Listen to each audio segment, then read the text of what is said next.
on the Nick. Don't on that one at all.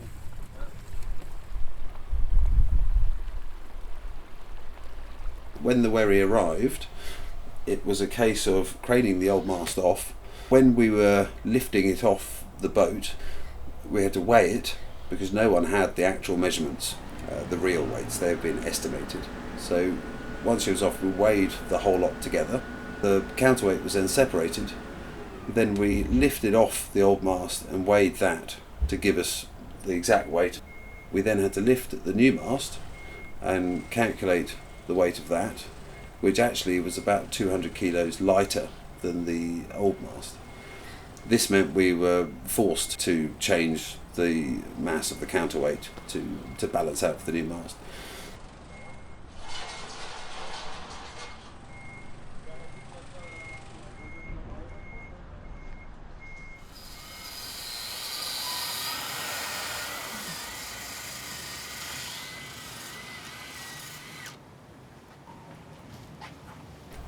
Then we had to remove the bolts from the old mast and then withdraw the timber from the counterweight itself, which was okay actually, last put on in the 90s, so some of the bolts were fairly stuck in there, but enough horsepower and they were driven out. Yep. That's more. Yeah.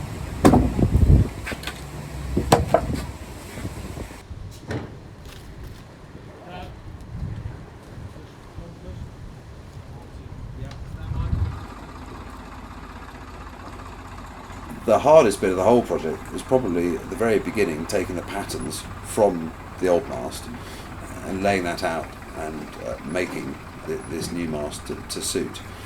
Because the boat wasn't at hand with the old mast to use as a pattern sort of adjacent to what we were making. So everything had to be done off measurements. It was lovely to see them side by side. It was a moment of importance really, certainly in the history of the wherry. Yeah, we're going to drill through the existing holes already, so we've got our alignment correct. So that's okay. So anyway, now for the rest of the day we're just going to tidy up and then we'll pop it on the boat.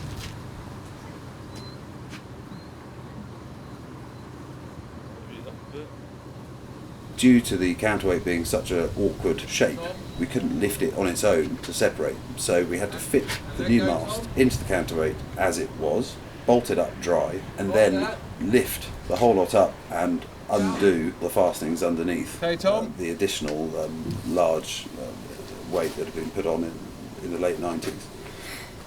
Once that was removed, we could then set the mast down the side, move that large counterweight, and reposition the new mast with the adjusted weights.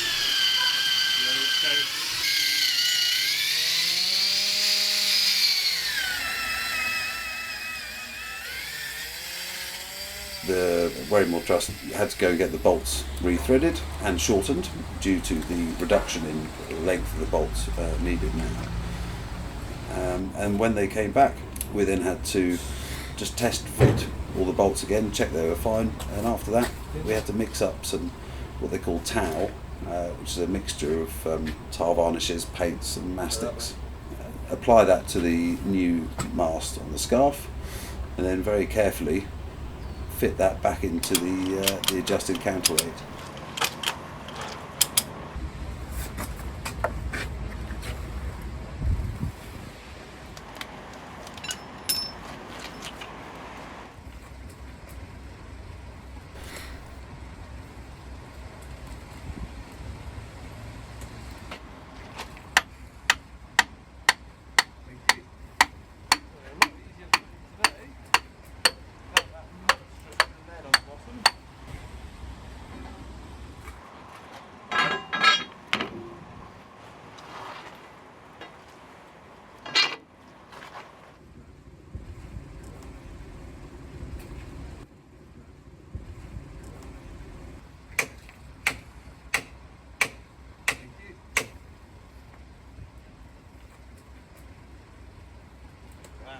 Once that was done and we could then rebolt everything together, and lift that back onto the boat to check what the balance was like.